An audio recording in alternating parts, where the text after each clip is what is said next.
Thank you, Professor Hebert Birch, for making time to speak with us today. Please stay safe and healthy. I'd also like to thank all who have helped the members of the class of 2020 along their dizzying and dazzling journey. Faculty members who have dedicated their energy, talent, and compassion to your intellectual and personal development, and staff members who have cared for you and for our beautiful campus.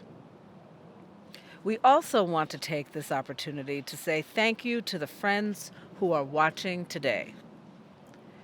No member of the graduating class has gone through this experience alone. Your friends have been with you in good times and have been by your side when you've struggled. You will, of course, go on to form new friendships, but if you are like many other Swarthmore alumni, the relationships you've made here will last your lifetime.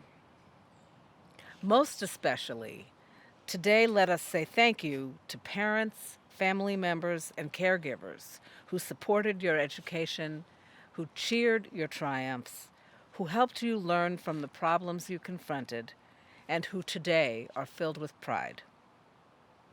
Your graduation represents a moment of joy, accomplishment, and celebration for all your loved ones. Members of the class of 2020, please turn to those who are with you in person today and thank them for their love and support. I ask our entire community, students, faculty, staff, and alumni, to recognize with profound acknowledgement of their service the faculty who retire this year. Richard Eldridge, the Charles and Harriet Cox McDowell Professor of Philosophy, Sarah Hebert Birch, the Edward Hicks McGill Professor of Science and Mathematics, Constance Hungerford, the Mari S. Michener Professor of Art History, Brian Munir, Professor of Art, and Michael Mullen, Professor of Physical Education and Sociology. We recognize as well the following retiring staff members who have served the college for 16 years or longer. Sharon Armstrong, Environmental Services. Rosa Bernard, Off-Campus Study. And Susanna Morikawa, Friends Historical Library. Please join me in thanking these long-serving members of our community who, by their wisdom, service, and allegiance, have played an important role in shaping Swarthmore's excellence and your experience here. I also invite us all to take this moment to reflect upon and honor Bun Buraparat, a member of the class of 2020 who passed away tragically in July 2017. Those who knew Bun remember his joyous, lively personality and his curious, kind, and thoughtful nature. The son of Thai immigrants, Bun hailed from Grover Beach, California. He loved science, and he spoke enthusiastically about all the ways he wanted to use science to design and create new things in the world. I'll quote Professor of Physics Catherine Crouch, who taught Bun in the Swarthmore Summer Scholars Program. To all of his studies, she says, Bun brought a playful, one might even say mischievous sense of humor that could easily conceal his eagerness and intensity of dedication. Bun's fellow students remember his approachability and unabashed fearlessness.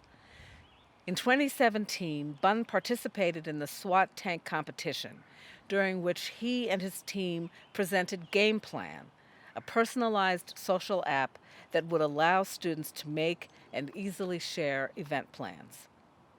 It seems fitting that Bun, who brought so many together, helped devise a tool for students to connect in fun, spontaneous ways. We miss Bun's infectious sense of humor that brought light and joy to those around him. We pause to remember Bun today. He will always be a member of the Swarthmore community. Please join me in a moment of silence in honor of Bun Buraparat.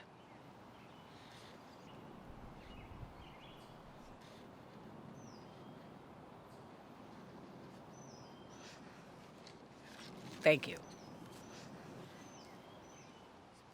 When members of the Swarthmore community left for spring break, the vast majority of us had no idea that we'd be unable to return to campus or indeed to life as we had known it.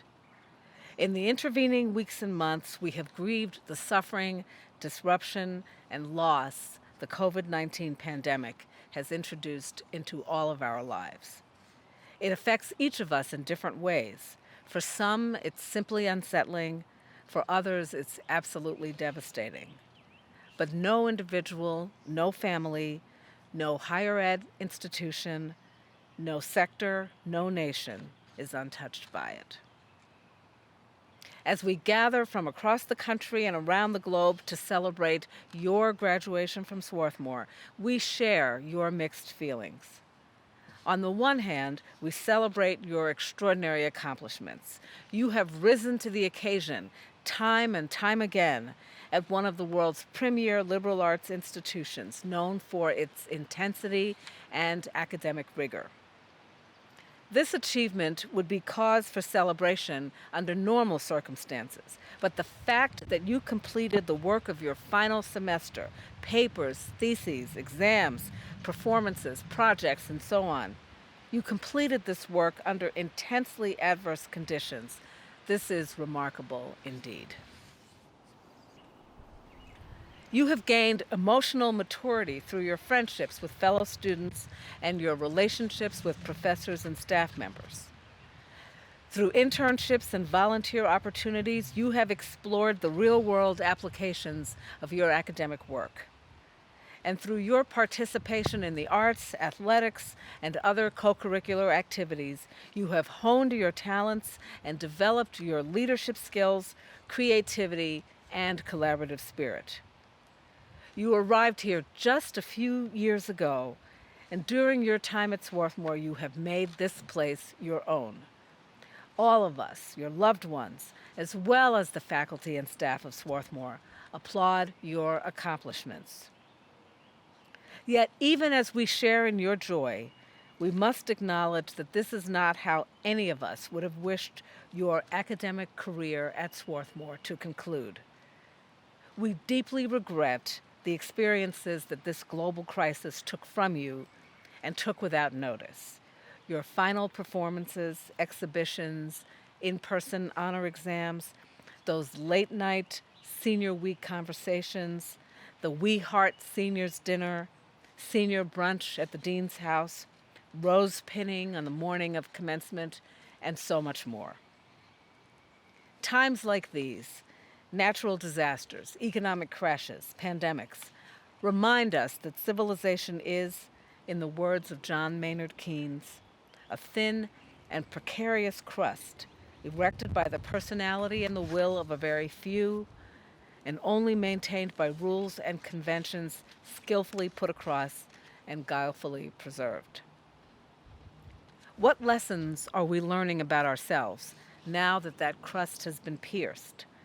Now that so much of what we took for granted has been stripped away, and we do not know what will replace it. Regrettably, in certain cases across the nation, the public health and economic impacts of this crisis have exacerbated some of the basest impulses that plague our society.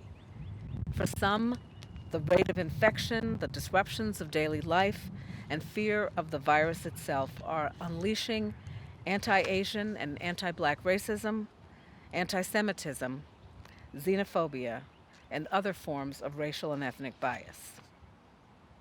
For others, however, this upending of their lives has created opportunities for heightened self-awareness and compassion.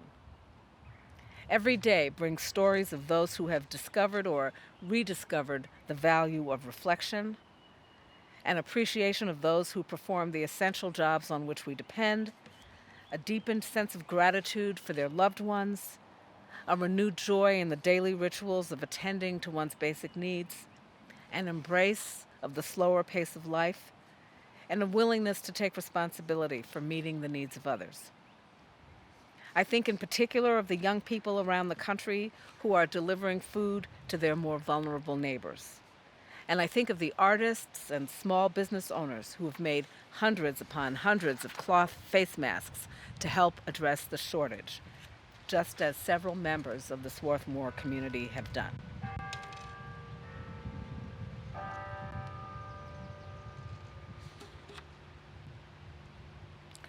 These are but two examples of those who have risen to their better selves in the face of a global crisis. Your time at Swarthmore has prepared you not just for this moment, but more generally for life's inevitable unpredictability. During the past 4 years, you have honed your critical thinking skills, developed nimble minds ready to take on the most vexing questions, and proven to be problem solvers in the face of immense challenges. As you graduate from Swarthmore today, you will enter a world of extraordinary uncertainty, but also one of great possibility. I know that the intellectual curiosity, compassion, discipline, collaborative spirit, resilience, and good humor that you have demonstrated at Swarthmore will stand you in good stead. The respect for scientific inquiry, the empathy and connections derived from the social sciences, the beauty and inspiration of the arts, and the understanding of the human condition gleaned from the humanities will serve you well as you face the challenges that lie ahead. These traits and abilities will help to shape the choices you make as you confront the break in the crust of civilization. Today, class of 2020, you join generations of civic-minded, passionate, and curious Swarthmore alumni in carrying with you forever the lessons and values of this college. I can't wait to watch you encounter and change the world.